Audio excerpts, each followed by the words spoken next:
ready for joining us this evening. All right, thanks for joining everyone. Again, as Michael mentioned, my name's Pete Cardon. I'm a professor out at the University of Southern California, and I'm in the business school.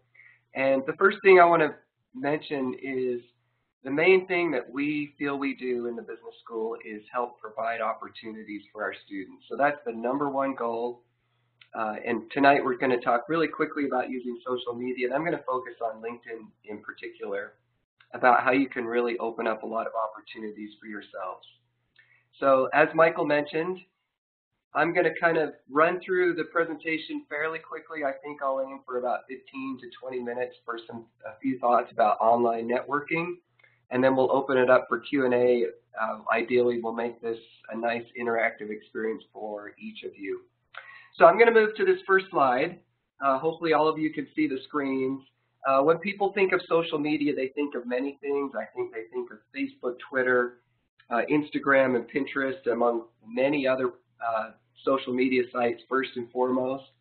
I'm going to focus primarily on LinkedIn this evening because I think it's a huge opportunity for each of you. I think many of you are at different stages of your education. I kind of imagine most of you as sophomores, juniors, maybe some seniors out there who are thinking about how to move forward with your careers.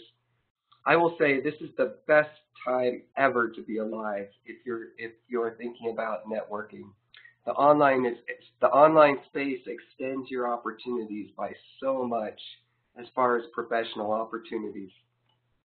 So really I want to run through 4 principles, and I'm going to do some screenshots from LinkedIn as I go through. But these are really the principles I want you to think about. They're pretty simple, but very few people follow these effectively. And if you can kind of really do each of these 4 and build up your networks over the years, you'll find that you'll have many more professional opportunities. But very simply, it's sell yourself, build your network, learn from your network, and contribute to your network. So these are the 4 principles we're going to walk through. We're going to start off with sell yourself. And so many of you probably have developed a resume. I don't know how many of you have done a profile on LinkedIn. But what's the very first thing that people see when they go into a LinkedIn profile? And the answer is, you saw this, it's probably the first thing your eyes went to at your picture. So one of the first, what really distinguishes LinkedIn from resumes is you can add a lot more content. It can be a visual experience for people. And you really ought to think carefully about what picture you want to get up there. Again, it's the very first thing that people see. This is one of my former students. I took the picture, her name out of the screenshot, so you don't know exactly who she is. But she was one of my students from a few years back, who I think is a great example of someone who's figured out how to use the online space to really sell herself. But this is a phenomenal picture. It stands out. She uses black and white. You don't need to use black and white, but she comes across instantly as someone who's optimistic. And one of the things that I want you to notice that's really important on this screenshot is she has a summary statement. I would say 80% of all people, when they're on their LinkedIn profiles, fail to put some kind of summary statement, something that shares the very essence of who they are as a professional. You can see in 3 lines, she's captured a lot about who she is. She does accounting, she's a team player, she's energetic, she's passionate. By the way, her picture reinforces that idea. And then she's got this idea about volunteering and resources, something that makes her stand out.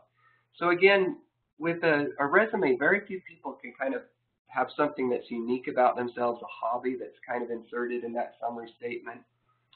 It's very hard to get away with that. You can do that with LinkedIn profiles. So even in this short amount of space, most people are going to draw a pretty positive impression of her within 5 to 10 seconds. And you really need to gain that positive impression in 5 to 10 seconds, or people usually don't read on. So I'm going to go through a few more screenshots here, just kind of talking through some of the principles of selling yourselves. LinkedIn profiles, like your resume, have experience sections. One of the things that I want to point out here is for each of the positions, there's just 3 or 4 items, 3 or 4 bullet points. Because LinkedIn and other social media sites basically give you unlimited space, A lot of people end up putting 10 items in each job position just because they can. They have the space to do it. Really, a strategy that I encourage you not to follow. Having 3 or 4 bullet points on each item is really ideal. It's really what people can absorb. Moving on to the next one, education. Again, education is a place where people can put a million things. I usually encourage brevity here. So here you can see she has a few degrees. It's pretty straightforward. You can see the things that stand out pretty clearly. She was involved in clubs and so on. She was at a fashion association, an accounting society. Really, there's only 2 or 3 things that people can remember about each degree. Make sure you don't add too much here. Moving on to the next one. One of the areas in which I think people can really set themselves apart in a LinkedIn profile, especially for people who are undergraduate students, is the volunteer experience area. So this is where a lot of people are trying to discern a little bit about your character, who you are, what are your outside interests. And ideally, you've got involved in some volunteer activities that you can highlight in this section a little bit more prominently than you can in a traditional resume. So I always encourage people to try to get something into that volunteer experience area in the LinkedIn profile. And then also some other areas that I think people should make sure that they've gotten some content are your interests and who you're following. So it's always interesting to me when I talk to recruiters, they oftentimes will talk about going straight to this area in a LinkedIn profile to kind of see what people's professional interests are. Who exactly is it that you follow in your profile? What kinds of groups are you involved in your LinkedIn profile? So make sure you've kind of explored, some of the interesting people out there that you could follow with LinkedIn. And again, this kind of helps form the professional persona that you have on the LinkedIn profile. If you go into LinkedIn, you'll notice there's roughly 30 or 40 other categories that you can fill in. All of them are fine. Again, I would emphasize, though, that you really shouldn't do too many. If you've got 20 categories of a LinkedIn profile filled out, no one's ever going to go through those carefully. The key is to think about what is the message you want to send about yourself and how can you do it really well with 5 or 6, maybe 7 or 8 categories within the LinkedIn profiles. So that's the profiles. I'm going to move on to the next area, which is building your network. And the first thing I want to say about this is it's still true in today's world that you will build most of your connections first in a face-to-face environment. So a lot of people misperceive that they can get onto LinkedIn and then just start connecting with people who they've never met before. And that's usually not the case. Usually it starts with a face-to-face encounter or an introduction from a mutual acquaintance, and then you become connections on LinkedIn afterwards. And then some of the magic with staying connected happens all online. But once you choose to connect with someone on LinkedIn, it's really important that you send the right invitation. The invitation is really your first impression with many people. And what you can see here on the left is the default invitation. So by default, it has a very bland statement. If you look in there, if you can't read that, I'm just going to say it. It says, I'd like to add you to my professional network on LinkedIn, and then it says your name. It's completely impersonal. It doesn't have anyone's name. So one of the things that you can set yourself apart immediately, even if you don't know someone too well, is to have use someone's name, have a short sentence about why you want to connect with them, where did you see them in person in the first place, and then an email address included in your signature line. Something as simple as that makes it much more warm, personalized, and far more likely that people are going to be excited about making the connection with you on LinkedIn. I do want to add another thought about building your network, and that's you shouldn't aim for quantity over quality. So many people start wanting to get hundreds of connections right away in LinkedIn, and that's certainly not the goal here. The goal is to have really high quality connections. I would say people who have 40 to 50 high quality connections on LinkedIn and really maintain contact online will open up significant opportunities over the years. So that's kind of building the network. You're all in a great stage in your life. You know, if you were going to just periodically add people to your LinkedIn network over the next 4, 5, 6 years, you'll be amazed at how many amazing connections you'll have within 5 years and how many opportunities that's going to open up to you, you know, once you're in your mid-20s to your late 20s. The next idea I'm going to mention is learning from your network. This is, again, the best time ever to be alive as far as learning online. And LinkedIn is such a great place to learn from other people. This right here is a screenshot of a Harvard Business Review article from 2 days ago that highlights how much surgeons are out there using social media to learn and to share and learn new skills. And they in particular focus on LinkedIn. You can do this on other social networking sites as well. But there's so many opportunities in LinkedIn to join groups and communities that have similar interests as you and really learn what is cutting edge. In many ways, you can get into some of these groups and learn things that are more current and really more forward-looking than you can even in some of your classes at school. So the key is to kind of explore some of these groups and communities and find ones that you can really learn a lot. Continuing on, learning from your network. Right here are a few screenshots of one of my great contacts. I met this guy at an event 4 or 5 years ago. We immediately became LinkedIn connections. But I learned so much from this guy. We have a very similar interest in the idea of online collaboration. And I follow just about everything he posts. And over the years, it's helped me learn a lot. It's helped me, pursue certain companies that are really cutting edge in this area. But you'll notice right here, the top left screenshot is where I've selected anything that he posts. And the bottom right-hand one is anything that is his activity. So anything that he likes is something of interest to me generally. So following the right people really gets you learning the kinds of things that are going to make you an expert in the areas of interest you have.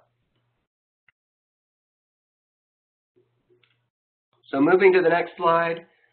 Again, these are 2 screenshots that kind of indicate kind of these people who are followed by many, many, oftentimes millions of people. The top left-hand, these are really prominent figures who post often. If you go into LinkedIn, it will recommend people to you to follow. The bottom right-hand one is LinkedIn Learning, and this is really a great tool. It's evolved a lot in the last year or two. But you can go in and actually take short courses on various topics. The more you take courses, the more it's going to recommend other similar types of courses. Most of these courses are very short. You can find courses that have a series of 5-minute videos on various topics. So again, a great opportunity for learning. I cannot recommend anything more than this very point of using social media and LinkedIn in particular to create a constant learning path for yourself. And within a year or 2 years, you can really grow your expertise in a lot of areas with a lot of these tools. So finally, the next one, and this is a really critical point of networking, and that's contributing. So oftentimes people have a very narrow view of networking. They kind of view as networking as, what do I get from the network? How do I gain for the network? But really the most exceptional networkers recognize that a network is valuable when people are contributing, and then oftentimes very spontaneously you receive opportunities in return. So there's a lot of ways that you can start experimenting with contributing in LinkedIn, and a lot of these are really small things that can have a big impact. And liking and commenting is a very good place to start. So for those of you who haven't really gotten engaged in LinkedIn yet, this is really some of the first steps you can take to start getting active in your LinkedIn community. So these are screenshots of some students that these are some of my current students who liked and commented on posts they saw today. And just by virtue of doing this, I see their activity, and it kind of keeps that network alive, and they remain visible within the LinkedIn community. Other ways to contribute, sharing articles. One of the things that I always recommend people when they share articles online is that they put a little statement up front so that people understand why it is they should go on and open up the link. So usually in 2 or 3 sentences is all it takes to kind of introduce people to an article and why it's important. How often should you share is a question that I often receive. I think most people who are really effective networkers on LinkedIn share 2 or 3 items per week at the most. People who share much more often than that tend to get known as, people tend to kind of weed them out and disregard what they're sharing because there's too much of it. But I think 2 to 3 times a week is really a great place to start as far as sharing information. Another thing you can do is invite people to events. So this is a great thing as far as student clubs. So if you're involved in any student clubs, I'd encourage you to go in, create a community for yourself within LinkedIn, and then use it to invite people to your events. You could oftentimes post a thought. So earlier I talked about posting an article. Posting a thought's a little bit longer, usually 2 or 3 paragraphs, something that's really easy to do. I always encourage people to keep this really professional, stay away from political topics, personal topics. LinkedIn is certainly a space for positive professional contributions. And you can make requests. And it's really interesting how often when people make a request to their LinkedIn community, it's really a galvanizing, exciting experience for people within the community. They like to get involved. This is a guy who is involved in development and programming, and I met him a few years back, and I've enjoyed watching the way he acts on LinkedIn. But this is really common, where he'll ask people to contribute an idea. He's got a problem at work. He asks for opinions. He asks people to vote on various things. And people love to give their input on these kinds of things. It makes LinkedIn really interactive and exciting, and everyone learns in the process. Finally, sharing an experience. So this is a picture of one of my students who graduated last year. He came back and he participated in a guest lecture on campus. And all he did is shared the fact that he was there. He shared a picture. And everyone in the LinkedIn community is reminded of what he's doing currently and reminded that they might want to reach out to him for various opportunities. So these are just a few of many, many ways you can contribute to your network. My basic advice is just get involved in any way you can. One final one is share an effort or a cause. So this is a guy who I worked with up until a year ago, and then he moved to a college outside of mine, but we still maintain contact. But he basically wanted to alert people in the community to an online platform that connects alumni with current students. It's basically a mentoring platform. It's something that's very positive, and it's very helpful. So one of the things that you want to be known for within your LinkedIn community is that of a person who's a helper. In fact, I can't think of any better reputation that you can have within your community is that of a helper. So back to the principles. Sell yourself. The first thing that you saw in there was a picture in your profile, really important, a really great summary statement, and then you fill in the other pieces much like you do a resume. Building your network is really critical. Quality is more important than quantity. Always taking the long-term view is important. When I say long-term, I mean 2 to 3 years. For many of you, I wouldn't necessarily think that you're going to get your next job if you start a LinkedIn profile today. I wouldn't say you wouldn't get a job, but really your goal ought to be what you can do over 2 or 3 years as far as establishing opportunities. Learning from your network is something that you can do on a daily basis, starting tomorrow if you chose to. Again, I think LinkedIn is a differentiator as far as people's ability to learn quickly and continuously. I encourage all of you to be on there at least 3 times a week, just for the simple fact that you can be learning a lot, especially if you set your platform up the right way. And then finally, you ought to always have this contributor's mentality.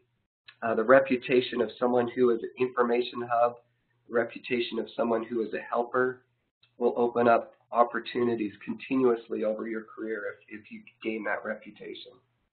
So that's kind of the principles that I recommend to everyone. Simple, straightforward, very few people actually execute, which creates a huge opportunity for anyone who does. So with that, I'm going to open up to questions, and we're just going to talk about LinkedIn here. Thank you for that overview, Pete. Again, everybody, if you have a question for Pete in regards to the material he's presented, or just have a question using LinkedIn and getting started, please use the chat box to answer your question, and we'll be sure to get that answered by Pete. Pete, there were several questions that were coming in while you were speaking, and one of those were, you know, oftentimes people receive invitations from people that they know and also those that they don't know. How would you manage that process of accepting those invitations of people that you may not know as well as others? And then also, how do you keep in touch with those people who are in your network? You were talking about posting articles and commenting and things of that nature. Are there any other ways in which to, you know, keep in touch with your base, such as, you know, extending requests to meet for breakfast or quick lunches and things like that? Okay, so a whole bunch of questions there, and all really great questions. The first question dealt with, should you accept requests for people you don't know? Entirely up to you. It's really, you might want to check out their profile first or try to figure out why they are connecting to you. There's not really much lost if someone enters your network who you don't know. That said, there's a lot of value in having a tight, high-quality network with a lot of people you at least know somewhat. So unless you find a compelling reason, I generally would not accept people who you don't know yet. One of the questions was, how do you stay in contact with people who are in your network? And it's broken down into online and then in-person interactions. I think it's really important for people to be strategic about their networking, and kind of, it's even useful to map out who you want to be in your network for many years to come, and to kind of periodically stay in touch with those people. As far as online contact, one thing that I think many really strong networkers do is they tag people into their posts periodically. So they'll see an article or other content that reminds them of a certain person, and they'll actually tag a person in the post and say, what do you think about this article? And that will kind of re-energize the contact among those people. Michael mentioned now and then, should you drop someone a line and go out to lunch? And I would say definitely yes. Going out to get lunch, going out and get a coffee. For people who are located nearby, I think it's worth doing that periodically, especially people who you see in your long-term network. So those were some of the questions. Michael, I think you listed a whole bunch. Do you want me to just start going through? I can see the whole stream of questions here in the Q&A. Do you want me to walk through those? Oh, no, Pete, there's no worries. I've been able to post those, but you answered that question perfectly. Another question that came out was, when you post former jobs on LinkedIn, should they post those jobs that are temporary or jobs that are not related to their career path? And how would you post published books that have your former name instead of your current name? So I couldn't hear the whole first question. The second question was, how do you post publications with a different name? Is that right? Yeah, the first part of the question is, when you post former jobs on LinkedIn that you've had, should you post those jobs that were temporary or jobs that were not related to your career path? Oh, that's a really good question. I think that's a broader question of what you should do on your resume as well. I think it's appropriate in most cases, especially speaking for, again, I'm envisioning most of you as undergraduate students, but I think this is true for most people as well. You don't want to have too many gaps in your resume or your LinkedIn profile. And it's appropriate to have jobs on there that don't necessarily relate to what you're aspiring to do. That said, you can connect almost any kind of former job to what you want to do. So ideally, you can frame a former job as far as transferable skills to future positions. So I wouldn't avoid putting jobs on there. Now Michael's point was if they're temporary jobs. If it's something that's 2 weeks, it shouldn't be on there. But if it's something that you are doing for 3, 4, 5, 6 months, usually you ought to have it on there. I see a question about, this is a really interesting question. Sometimes it's hard to know if employers reject you when they see a picture because of your background. And sadly, these days, you notice some people discriminating when they notice your accent by phone interviews or personal interviews. That's a really great question. And there's all kinds of evidence that people discriminate based on various types of background. And I don't know that there's a great way to get away from that. I mean, people will make those kinds of judgments now and then, even by a name, even if they don't see a picture. Any employer that's worth working for is not going to do that. So I would express yourself to your fullest. And you're going to find the right match for you. So again, that's something that I would probably not worry about as much. That's next question I can see. How important is it to manage my personal versus my professional life on social media? This is a really great question. I would say, ideally your personal social media websites are kept fairly private, so it's hard to do searches on those. People can find a way to see it if they really want to. And on those personal websites, on personal social media websites, I think it's worth, while you're doing a job search, making sure that most of those are really positive. I mean, people often, and recruiters are often making judgments about character, not just as far as are you involved in things you shouldn't be, but are you like an optimistic person versus a pessimistic person. So, if they see really positive posts, I think that's a strong thing. I would separate the two really strongly. So I focus on LinkedIn a lot today because it's a lot different than the other social media websites, and I think it should be the face of your job searching and your professional networking.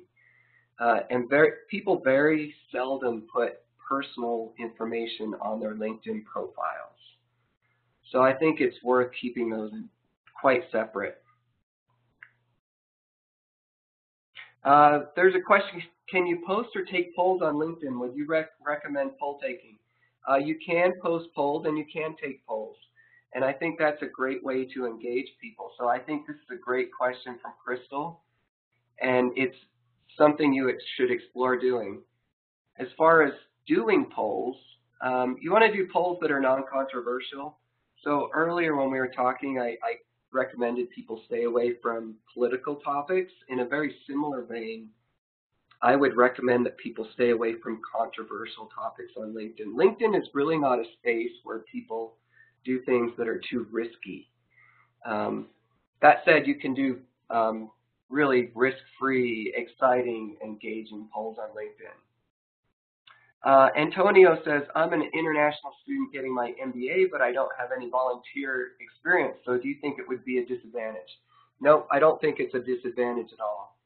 Earlier I mentioned the volunteer section because I think it's one in which people can often set themselves apart, particularly when they're undergraduate students. International students, you noticed earlier the profile I displayed was someone who was actually an international student when she came to the United States from China. And I thought she was quite good at selling her experiences before she arrived to the United States in various student clubs and so on. So I don't think it's a disadvantage at all to Antonio and any international students out there. There are many ways you can demonstrate the value you have based on your background. Meredith is asking, please advise on using LinkedIn to transition into a new career from nonprofit fundraising and communications into corporate social responsibility and presenting transferable skills and experiences. Okay, that is an exceptional question. And this gets back to a topic that's even broader than online networking and using LinkedIn. The broader issue is, how do you frame yourself when you're moving into new positions? And I would go back and look at the way you presented yourself in your former positions and maybe even rewrite it so that you're focused very explicitly, very directly on what those transferable skills are. So Meredith, in your case, I can see that you're moving from nonprofit fundraising into CSR, and it seems like there should be so many really tight connections there. So I think it's a matter of spending a few hours redrafting what you've done on prior resumes, entirely envisioning your future positions and what you're hoping to transition into. Michelle is asking, outside of LinkedIn, what other social networking sites should be used for networking and or avoided? I'm not sure that I know of any that should be avoided. Facebook is still a really important website. It's probably the first place that most recruiters are going to look at. For people in certain areas of expertise, it's actually really important that you have a track record of success or at least presence on some of those websites. So for example, anyone who's a marketing student ought to be on Facebook, and they ought to be on a variety of websites because recruiters want them to be really strong in digital marketing. So kind of depending on your career interests, it's worth thinking about which social networking sites make the most sense and which ones you want to display or be prominent as part of your record. Got a question from Lasha. Hello, I'm a junior in college and I have a part-time position in retail. I want to know if in the brevity you suggest in the experience section, my LinkedIn page, a short sentence or a concise line is best. Very good question. I'm going to kind of return to the point I made earlier. Usually 3 or 4 bullet points, 3 or 4 items per position is appropriate. Depending on what you intend to do in the future, you can highlight a bit more. So if you intend to go into retail full-time, you might find ways to highlight yourself even more with your part-time retail position. And LinkedIn even gives you some opportunities to use hyperlinks, and you're even able to insert some pictures. So there might be some ways to feature yourself even more if you think it ties to where you're headed in for the long run. This is a question, do employers look on Facebook and Twitter to determine whether to hire you or not? Most employers will look you up on Facebook. The question is, will it determine whether or not to hire you or not? So there's a few things that employers are looking for when they're looking out at social media sites. They're trying to make some judgments about your character. And they're sometimes making judgments about how creative you are or what kind of team player you are. I mean, they can see the interactions and see if you're kind of the person who builds bridges between people or someone who's not so much. So I would certainly think about your social media presence on other websites and make sure that if it's something you're proud of, it's something that people might be able to find if they wanted to. But if it's not, then make sure it's private. Next question. On the length of job history, I've been working since I was 13 at various retail locations, so I have a long list of positions. But as someone in my early 20s, I have been told more than one page of job history is inappropriate for my age. What is your commentary and or suggestions? Really great question. And I would recommend that you probably have your last 4 or 5 positions. You know, you don't want something that has 10 positions long when you're kind of early 20s. So I think it's worth limiting to it the last 4 years or so. Very similar to that question is, what should you include from your high school experience? And usually as people get more towards their junior or senior years in undergraduate, the more likely they're not going to include items from their high school experience. You'll certainly drop your high school degree off of the education section, and you'll start to drop other things off as well. So that's a good question. You know, this question about how many positions should you show is a very good one, and it relates to this issue of how far back in your life do you need to represent things. And again, I'd encourage most of you, if you're a junior or senior in college, start to drop some of those high school items off, unless it really accentuates what you do. Question, how can I promote my small business or self-contracting work? I am a freelance artist who is trying to integrate my work with socioeconomic causes. Crystal, you seem like a super interesting, cool person. You know, you should probably have a separate profile for your small business if you have one. I don't know exactly what the small business is, but it's worth having its own profile. How should you promote your self-contracting work? You're a freelance artist. You know, LinkedIn is ideal for people who do freelance work, do independent contracting, in that you can basically use LinkedIn as a portfolio. So again, you can use far more than text in your LinkedIn profiles. And for people who are artists and musicians, there's so many ways in which you can upload content that you've created in the past, and it becomes an online portfolio. Okay, I'm going to keep moving down with questions. I don't know if I've gotten to all of these questions.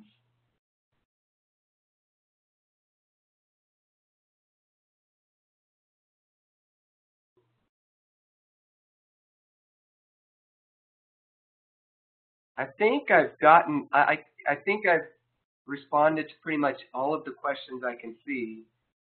If you have other questions, please post those right now.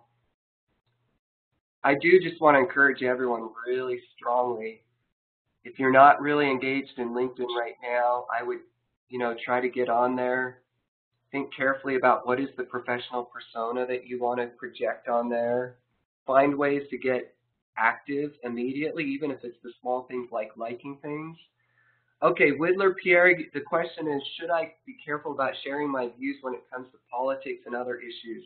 I would say definitely yes. LinkedIn is not a place where people expect to get political news. Very unlike Facebook, Twitter, and some of the other social networking websites. It's almost frowned upon if you put political articles into LinkedIn. So yes, I would kind of shy away from that. Joseph Ellis, the question is, can you describe some examples of effective headline and or summary information to include in your LinkedIn profile? This is a great question. I don't have a whole bunch of examples right here on the spot. If I were at my work office, I could pull up a document with a whole bunch of examples here. But the key is to think about, in 2 or 3 sentences, what do you think really defines who you are as a professional or a prospective employee? Usually you can get something in there that shows a little bit about your personality, which is hard to do in a resume, but you can do in a LinkedIn profile. That creating the headline or summary statement takes a lot of time. It's something that I encourage people to draft up and then get a few perspectives from people they trust, whether they're classmates or professors or someone at your work, and refine it over a week to 2 weeks and then post it. But really it should be something that frames everything that's in your LinkedIn profile. And it should be a way to help people interpret what they see in your profile. So for example, if you think customer service is one of your defining attributes and you put that up there in your headline, everything else in your profile should really reinforce that message. Okay, question, is it a good idea to include a nickname if your name is difficult to pronounce? And that's from Mitsiko, and maybe I'm saying your name wrong. Maybe that's why you're asking the question. You know, I don't know if you go by Mitzi for short, or what you go by, but I don't think you need to find I don't think there's a really compelling reason to put another name unless you prefer to be called by another name. Most people are reading LinkedIn, they're not actually speaking. So I don't think that's a huge problem. But if you feel like you really want people to know it's Mimi, then go ahead and do that. I mean, I've seen plenty of people who, in parentheses, they'll put in quotation marks between their first name and their last name, another name that they like to be called by.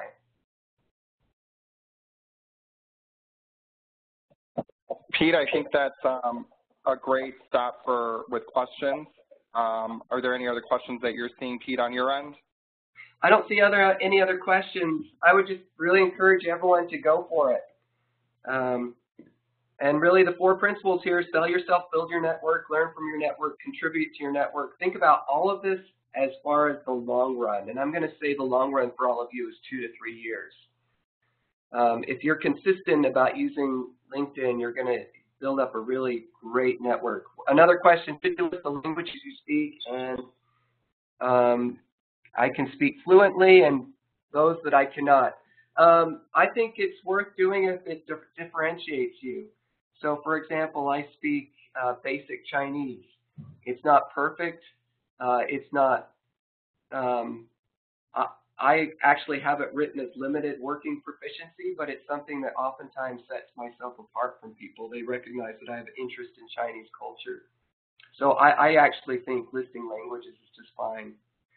Question, is it professional to put your LinkedIn in your email signature? How would you do that? Absolutely. Daisy, great question. Yes. If you want people to go to your LinkedIn profile, you should have it in your signature line. And in fact, I think in employment communication, so when you're emailing with people at companies where you potentially may get a position, it's a great place to send them, especially if you can show your competencies, your abilities, who you are better than you can in a resume. So yes, definitely. All great questions, everybody. Thank you for submitting them through and for joining us this evening. You